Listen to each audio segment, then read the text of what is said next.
Hello, listeners. Welcome to the Dream Stream. I am Yiskah Koock. Hi, I'm Carla, and happy to be here. Wonderful. So Carla is our OG of Dream Stream, and she is a prolific dreamer and a psychologist and a doctor and wise woman. So welcome back.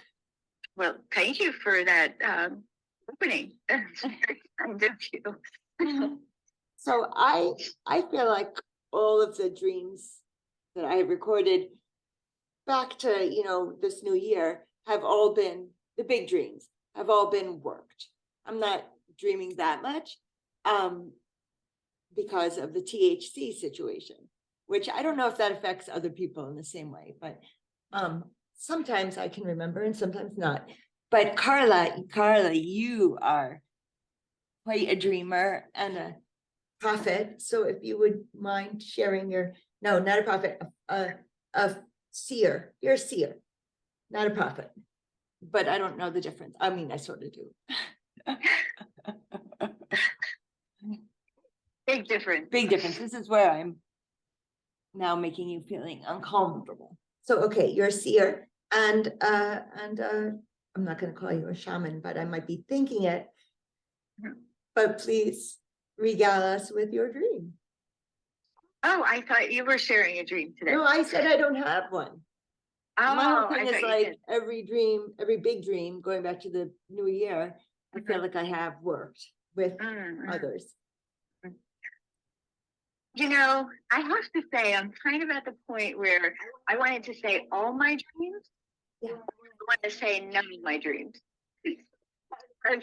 It's so hard to pick one. Does that make sense? Yeah, well, what you can do is what we used to do in spiritual direction in our training course, which is bibliomancy, which is just opening your journal randomly and trusting that the dream that appears is the one that might want to be shared, or like we do this with books when you have a sacred book and you I did that with a book the other day. Just on the quickening note, and I'm told that this is illogical, so I will ask you, my logical spiritual friend. So I hear the earth is spinning faster on its axis. So I connect that to the quickening we're feeling, but I'm told that that's not logical. Yeah, well, I think the things are shifting, right? Even the North Star is not due north anymore, right? That it's going to shift a certain amount. But I'm also taken by the bright objects in the sky that they call Mars and Venus and Jupiter, where that wasn't my experience growing up.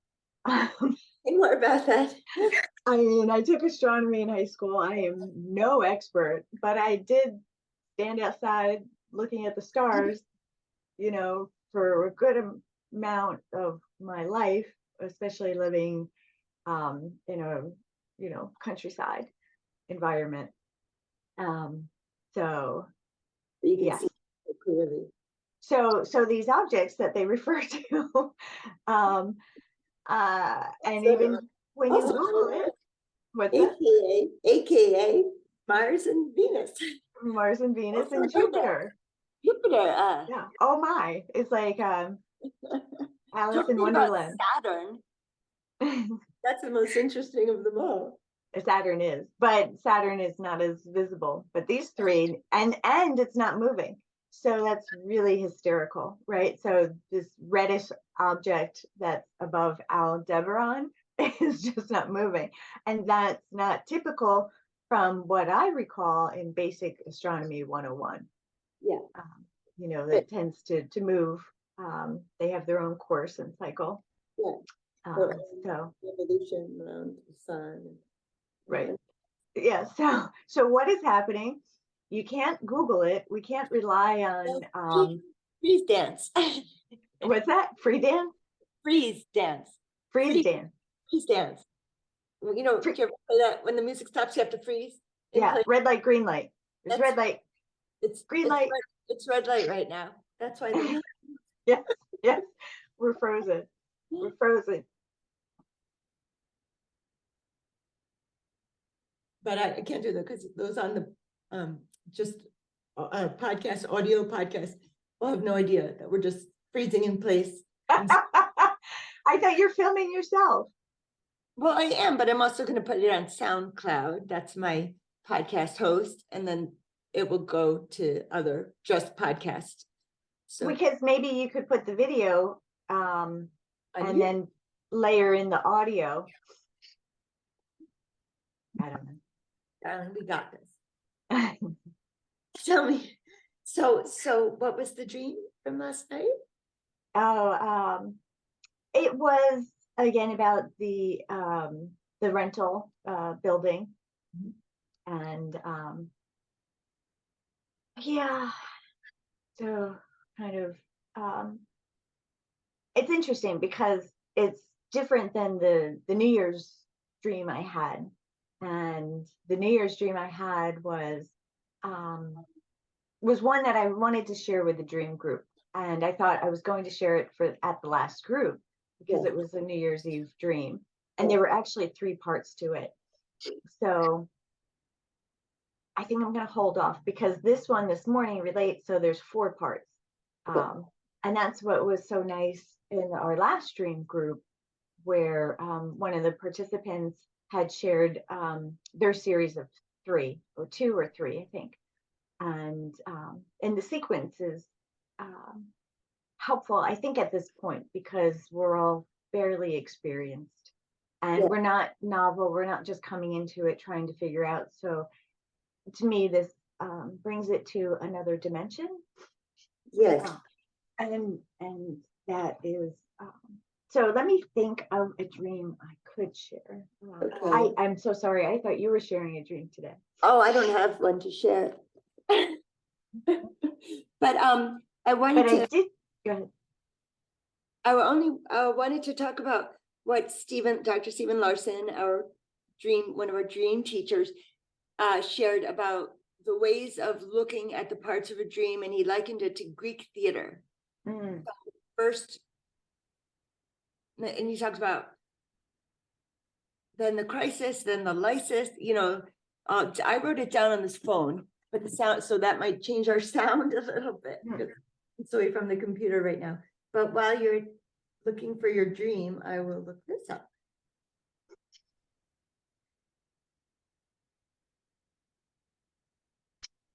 Uh-oh, we're gonna have dead space.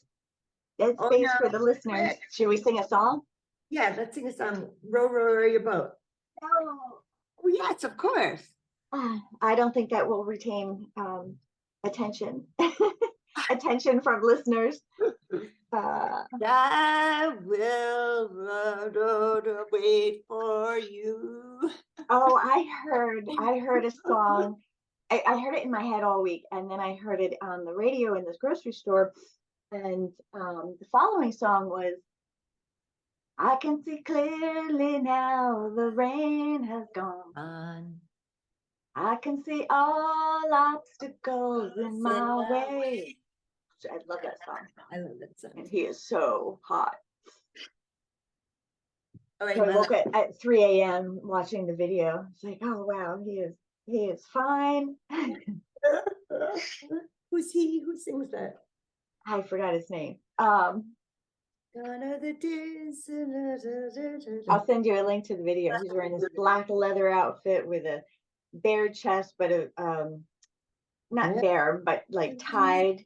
And I actually thought it was I wasn't sure if it was male or female voice, but it was a higher pitched male voice. And it's not Bill. it was great 70s video outfit. So I'll just keep thinking, well, I can do 2 things at once. Okay. I'm not so good at that. Let me hear it, baby. I want to hear your dream. Oh, I don't know. I can get my notebook. Do you have your notebook? Yeah, it's right now it's a bunch of pieces of paper. But were you going to say something? I was gonna say, my dreams have just been very peopled. So I've been very social in my dreams, and many dreams I have kissed or hugged or been intimate with my ex-husband. And all the time I'm dreaming about that. And I said to him, because I see him regularly, and I said to him, I don't know what I said, something like, I'm still always dreaming about you. He said, oh, me too. Oh, I never knew that. I never you knew. didn't? No, really? Well, I mean, makes sense. We were married Yes. for however many years. Yes, And I totally get that. Yeah. I see that. I know it. that he's having dreams about me. No, I know it about the connection between the two of you, right? Yeah. That it's a very important, intimate, deep connection that I don't think it's going away. You know? And it's bittersweet, right? It's comforting on one hand, but it's also it has its own course. It has its own ride, and I guess that's the ride of life also. I guess it is. There really is no end point. It really is just the journey. Yes. I try to tell that to some people, and I think people kind of fight against that. Not, like resist that. Oh, but I find that true. And the Talmud says the work is not for you to finish, but neither are you exempt from trying. So we're all in this together. Yes, yes, yes. And that's what I say to persons of any age, right? You're never too old. I don't want to hear that I'm too old or I'm too this or I'm too that. We all have to, get in and get dirty and experience the pain and the joys and the sorrow of progression, whatever that looks like.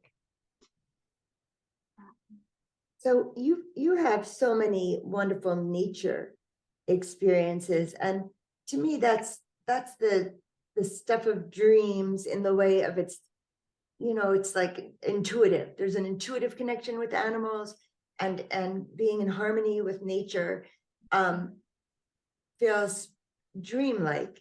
And I wonder if you might share some of those nature animal experiences with us.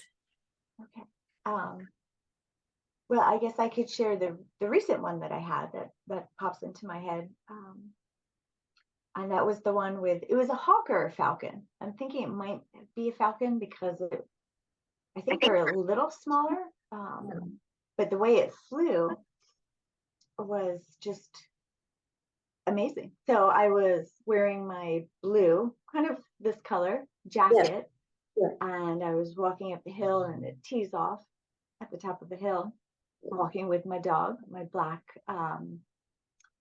lab, and he's a black lab, and he was behind me. I was nearing the top where it teed off, and then all of a sudden from behind came something that went around my side and to the front, like that. Level? Flying just there at your level, at your height? At my waist level, yes. And it was not right by my waist, but it was a few feet away, but not that far away. It was rather close.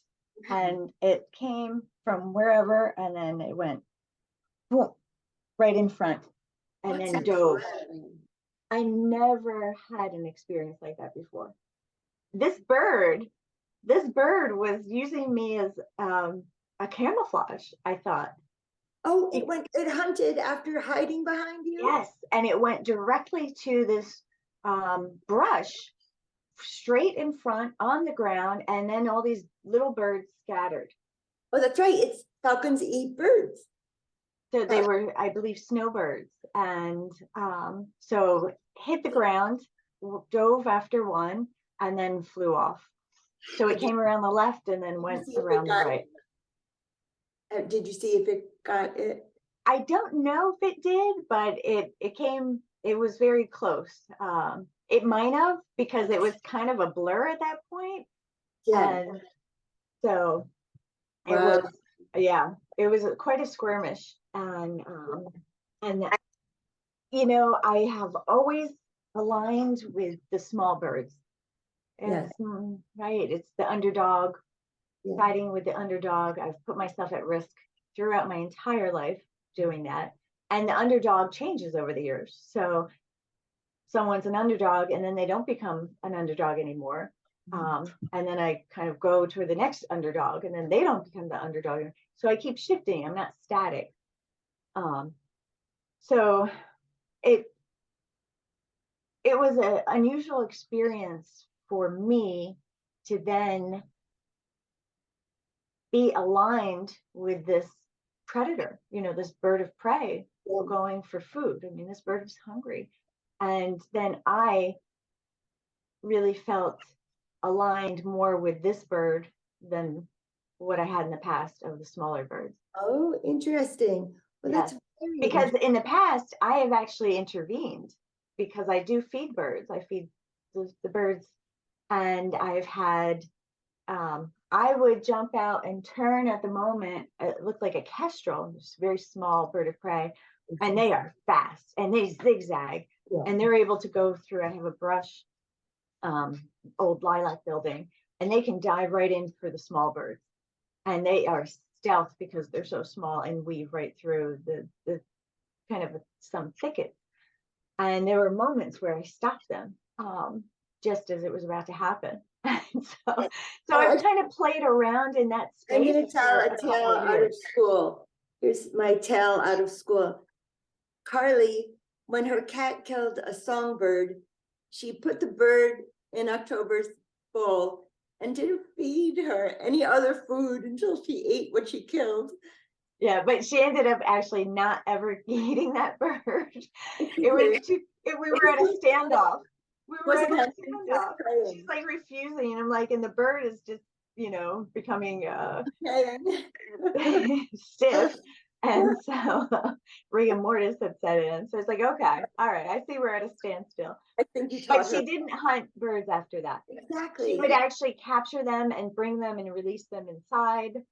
And so then I would. Well, that's good. Yeah. So then she kind of realized that. She still wanted you to see her cry. Yes, and offer the gift. She was gifting me. Yeah. And so in return, I would give her some, I guess, what maybe preferred food. Although she might eat the mice, and so it's so weird how we have to pick what animals survive and what don't.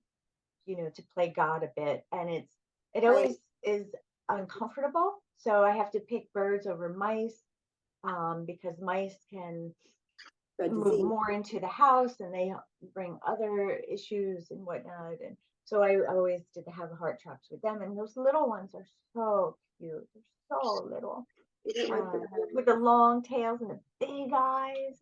Field mice are so Field mice. So I have a heart, and then I started. What's that? Bowls. Yes, I like them too. The little field mice are so. Yeah, the little field mice probably are some of my favorite because they're literally like 2 inches big. But yeah, so this time it was the first in my lifetime where I was, I don't want to say forced, but I shifted position. I wasn't forced out of the small bird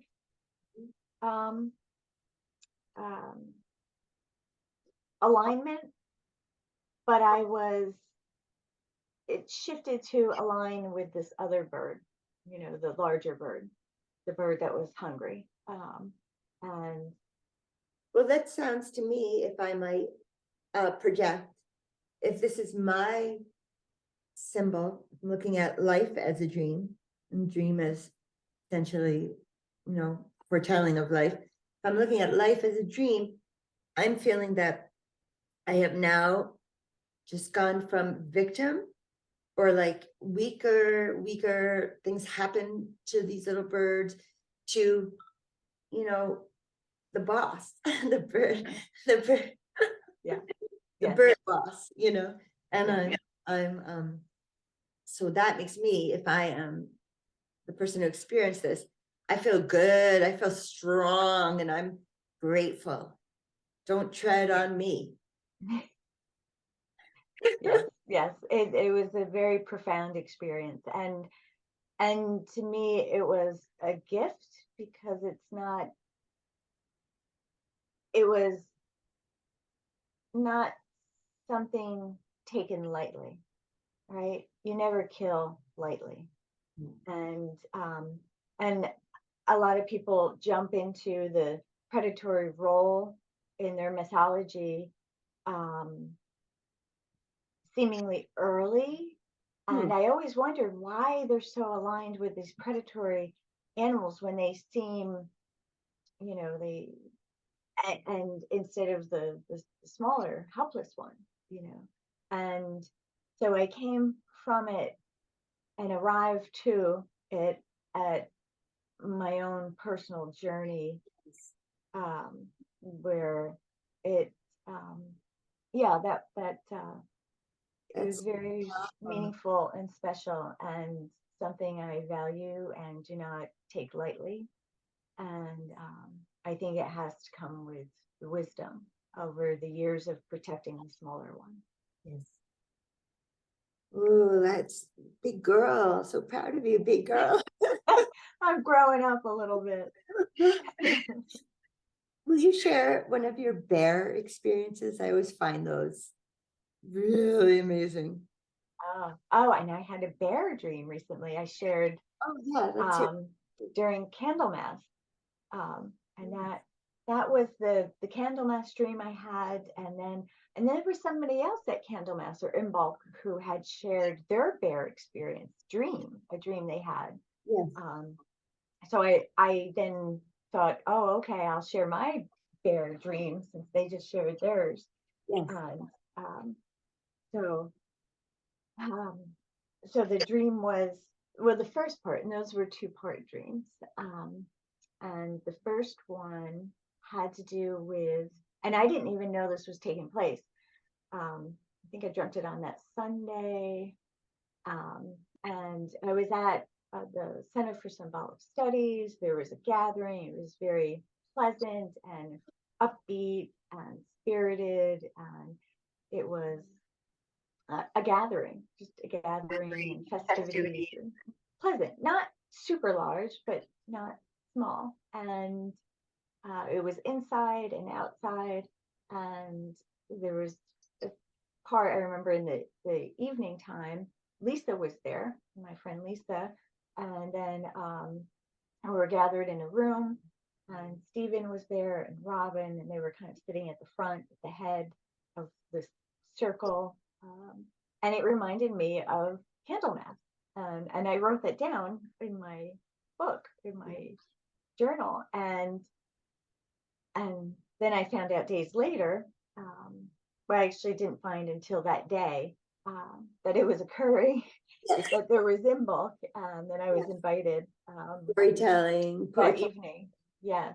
But then I had this other dream that same night, and I kept forgetting that piece because I was so fascinated by remembering and then it playing out, receiving the email that day. And the other part was that it had to do with climate change, and I didn't include this when I was sharing it, but it felt like the polar bear, the grizzly bear, and then the black bear, and there was like this sequence, and that the black bears and were becoming part grizzly, Oh, and that there were patches of brown fur on the black bears, and they were coming towards my house, which had a different structure to it. So it wasn't, and they were trying to go into the basement and kind of burrow around for food. And there were so many of them, they were knocking into the walls. And oh my.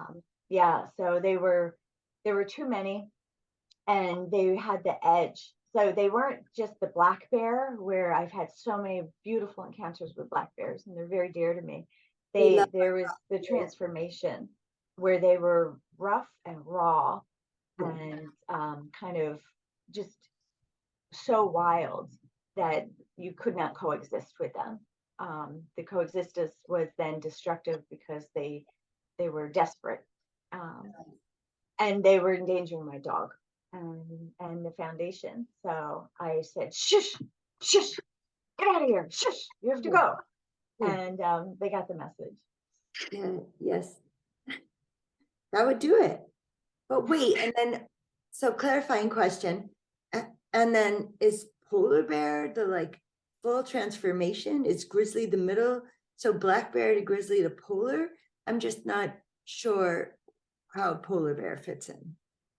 To me, it meant there was a certain need and desperation for resources. Yes. And things were, but it was at the closeness, and it was related to the proximity, and then the a destructive piece. Like they were just, there was no organization. It was just like cram and you know, because of that desperation. So it was going to lead to destruction. It reminds me of a children's book I used to read called 12 Bears or whatever. And it's like a counting book.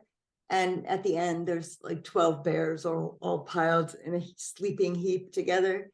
That just so many bears.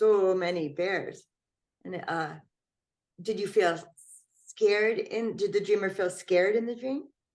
No, And how did you feel when you woke up? I felt, and I was afraid for my dog, because I thought that he's not going to make it. He's not going to survive this. And so it was clear there was a limit. The limit had been drawn, and I needed to create that boundary. And so it seemed more of a matter of fact type of thing, that this is just what has to happen. And I felt relief. Yeah. Wow. But it was still like, oh, I went through that. All these bears. Yeah, they were storming Yes. in. They were storming in. There was no, Yeah. no niceties there. Right. They were just going to take what they could. Yes. So that's awesome. And I know you've also had, can I just split around with your animal experiences? Would you please tell us about your frog experience? My frog experience? You used to have a frog living in your flower pot with water in it right outside your door. Do you remember? Oh, yes. I would usually have a visitor that comes up every spring. Yes. To live in, there's a little makeshift pond, not pond, but like I guess it was an old koi pond type of thing that was there when I moved in. So yeah, I have a nice frog that comes in every year, and we say hello. we say hi. There was a black snake that was getting rather close to it a couple times. So actually, I was having quite a few black snakes going after the birds and the frogs, and so I had to limit that also. So talking along with the bears, we had to deal with snakes also. And I have frogs. I actually killed one with my bow and arrow. A snake. Yeah. Wow, that's a good shot.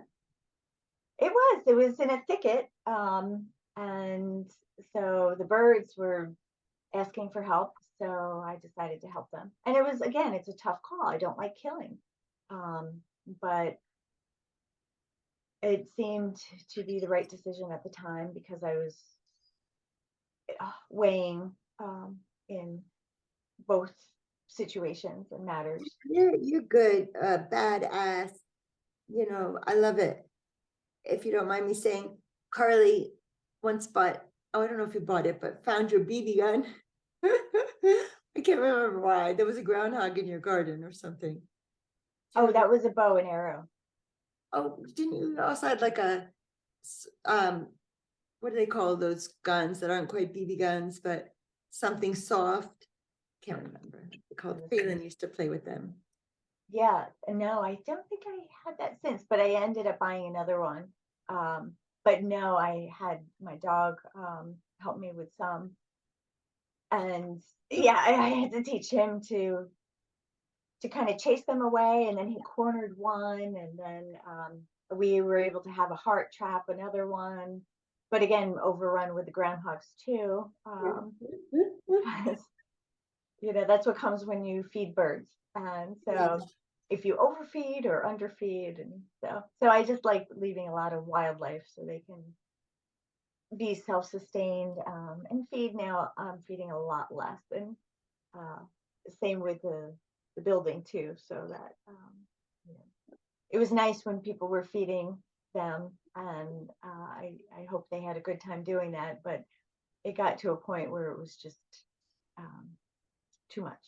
Yes. So even a rat. I saw a rat one day. It was very sad to see that I was doing an intake with a person who I never met before. And for them to look over and see a rat really was not the image I wanted to give them. It wasn't that here's your safe space and come into my office. In the office? Right outside the big glass window. Whatever. Yes. I want to tell my frog story already. Start it. And then I had the bluebird story where I had to stop traffic. After I share my frog story? Oh, you have a frog story. I do. Oh, good. Yeah. Well, when I used to live by the stream on Jansen, we had so many frogs. We had a tree frog living up in a birdhouse that we put up in a tree. There was a little frog living there. And and my son is 13 now. When he was 3, 10 years ago, and I was outside on the porch with him and just sitting outside, and a frog jumped up like 3 or 4 steps of the house to see this baby.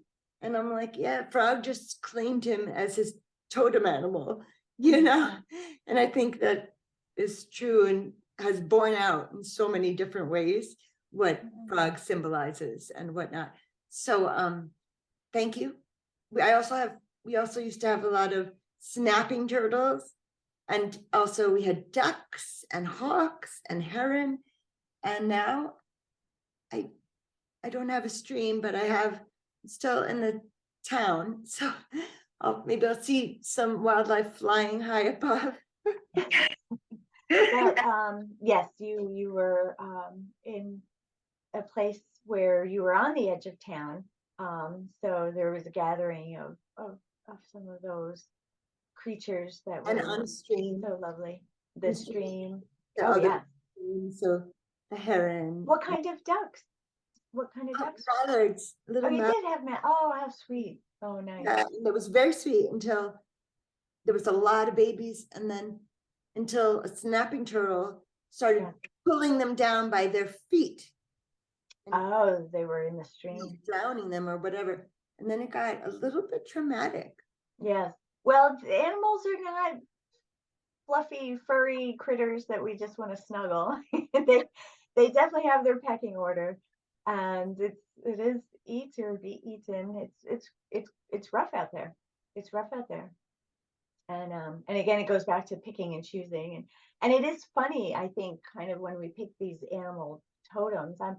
I've kind of moved away, or I never really bought into it. Like I always had an affinity for frogs, but just because I like them. And again, it kind of went to the saving. I used to save them from a chlorinated pool.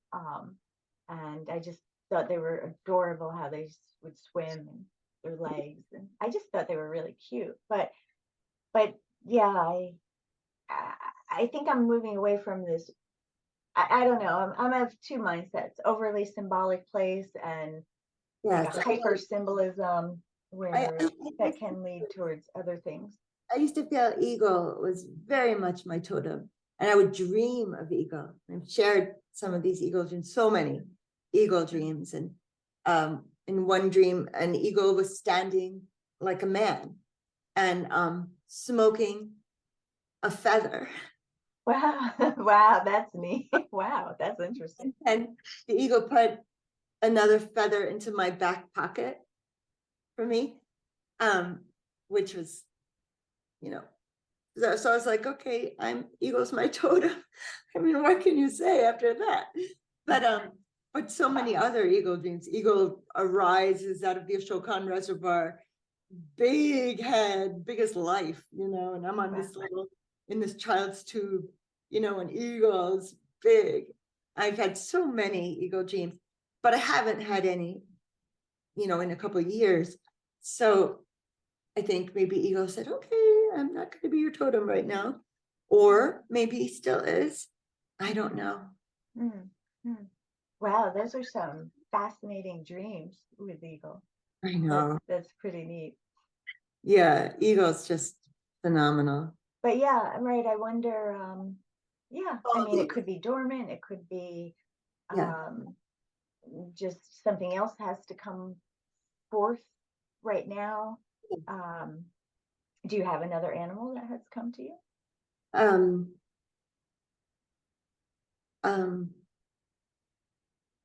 trying to think.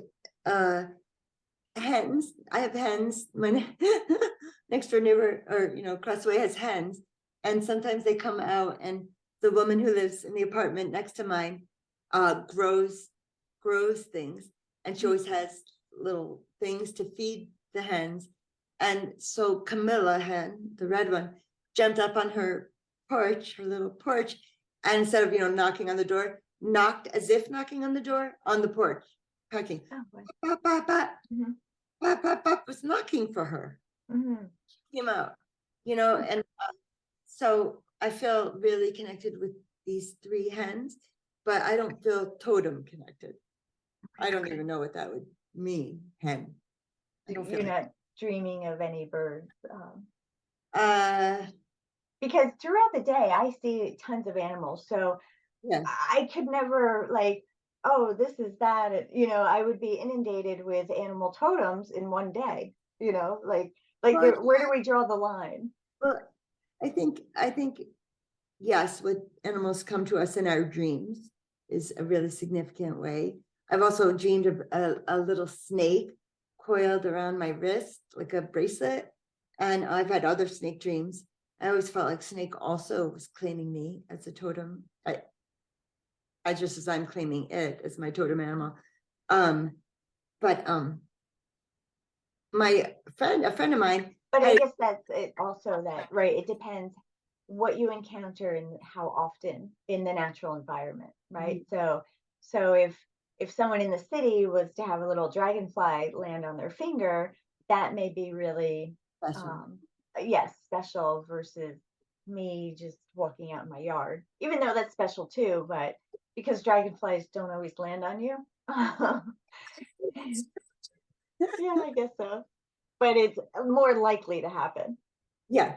So yeah, I'm trying to think. Oh, I was going to tell a friend of mine had a dream. She was camping out and sleeping in a sleeping bag, and when she woke up, this is her dream. When she woke up in her dream, she was lying with a bear. And so I'm like, okay, bear has claimed you. And I don't mean that in a scary way. Bear doesn't own you now. Bear's like bear sharing of bear's powers. Is how I interpreted that. Bear's like the wise woman almost. Bear knows all the roots and the plants and the berries and hibernation. Too. And I think that's a powerful totem. Yes. It's also, I'm struck by, right, at times I have animal dreams where there's an alignment, and other times there's just that fear, right? That natural eat or be eaten, like what they actually are in the environment.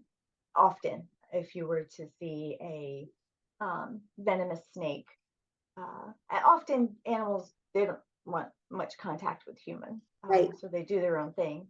But if you were in a different context, say, and then it was more set up as conflictual versus friendly. And it's so Right. interesting, right? The differences, because other times the animals are very friendly and have even human features or characteristics um, in the sense of personality, versus their Think about that. general animal selves. Yeah, say more about that. Human characteristics on animals. Sure. Like, I guess, as you were saying, the bear sleeping in the sleeping bag, that's a Yeah. human characteristic. Yes. Um, Oh, I see. So you're talking about specifically, are you talking about specifically in the dream? the friendliness, right, in the dreams, In the dream. friendliness of animals syncing up with humans, versus then their natural environment, personalities. Hi. I think Getting that so tall. 13, big kid. So I think that my very first eagle dream that I can remember happened when I was living in New Mexico. I must have been like 26 or something. And I had a dream that there was a bald eagle sitting up in a tree. So I climbed up the tree and I was sitting with the bald eagle. And the bald eagle was telling me, talking to me like a human, telling me that a baby was going to be born in some tribe. It was a Native American or like original people's dream. I was in New Mexico. So the baby was going to be born and then with a midwife. And I was just listening, and then all of a sudden in waking life, my alarm went off. But in the dream, I was struck by lightning. I guess my dream needed to make sense of this, So that I felt like that was my first. Oh, I'm realizing how powerful it is That's to be very caught powerful. eagle and get struck by lightning. And I Lightning, felt yeah. like that was my first of my eagle dreams. Wow. Wow. And then you got pregnant soon after, Okay. Yes, I did. right? I did. Yeah, I got pregnant in 26. So Was that, and you were how old? 25? when I dreamed this, Mm-hmm. I was probably 26. But it was Okay. probably earlier. I don't remember. Or you were already pregnant? No, I got pregnant when I lived in New Mexico.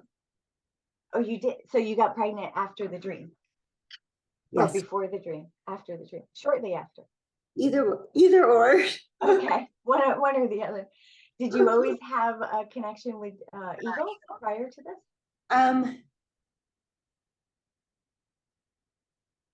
I think that may have started it. And then I loved living in New Mexico because that's where eagles lived at the time.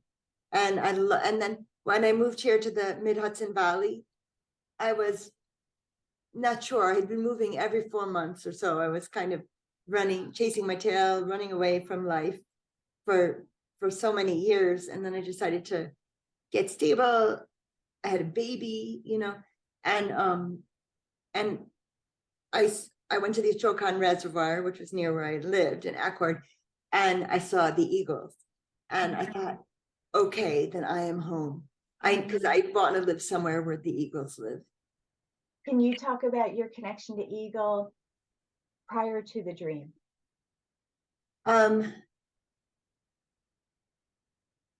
Well, eagles on the quarter.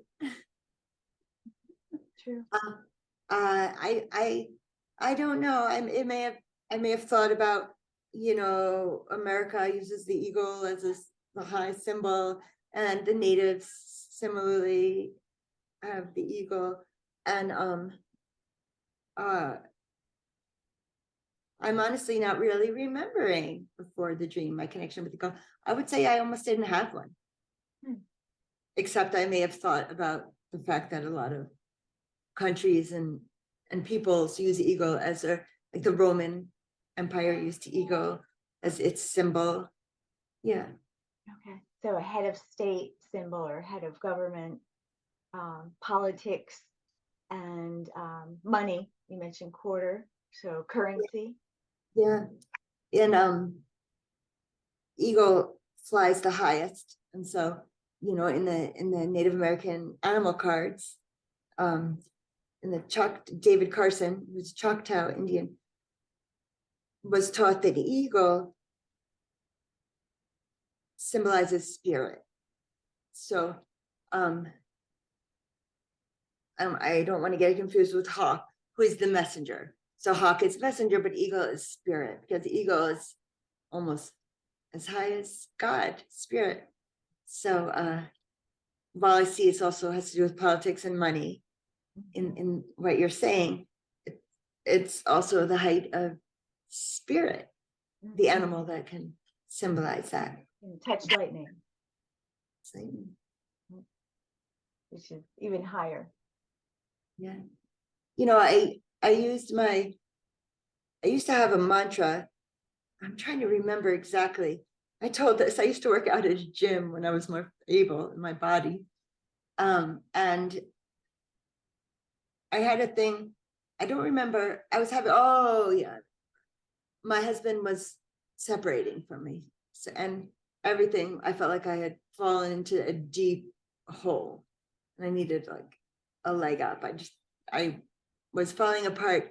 And so I made up a mantra that says, eagle flies above the clouds, above the storm. Eagle flies above the storm. And I honestly, I didn't remember any of that until right now. So that was my mantra to get through my separation. Wow. Eagle flies above the storm. To get caught up in it. See it from a higher perspective. Yes, right. Yes. Yeah. And you know, eagles have flown over my house, which is Yes. just, Now they're eating garbage. what's that? Now they're eating. There were problems in Portland where they're eating garbage, and Oh I no. have a friend who insists that they're just scavengers, and it's the golden eagle that is the superior one, because the bald eagle is scavengers and they only eat the dead. Well, They don't really hunt. And I'm like, oh gosh, I can't go on these debates about eagles. I want to, well, I have a person who just loves golden eagles. Like they are just affinity for golden eagles. I just want to say a golden eagle's feather Wow. that someone who was living in Montana, he was a rock climber. He climbed up and there was a dead eagle in the rocks. And he took some of the feathers and he gave me one. Wow, I wonder why it was a dead eagle in the rock. They die there. Huh. I don't know. I don't know their habit, if they go somewhere to die, you know. And so, but bald eagles are my favorite. I'm an East Coast girl. I like black bears and bald eagles. And I think what the story was that the United States adopted the bald eagle because they are prettier than the golden eagle, or that was thought that that was a story that was relayed to me. But yes, so. Well, now I need to go and learn all about the differences between the eagles, because I've got, you know, bug in the rug or whatever that expression is, an earworm or whatever. I must know. And luckily, it's easy for us to know because knowledge is at the tip of our fingers. We have Chat GPT. GPT? Chat GPT. That's it's the AI system. Oh, the chatbot. Yes, chatbot. It all makes me a little bit nervous. Well, let's see what the eagle says.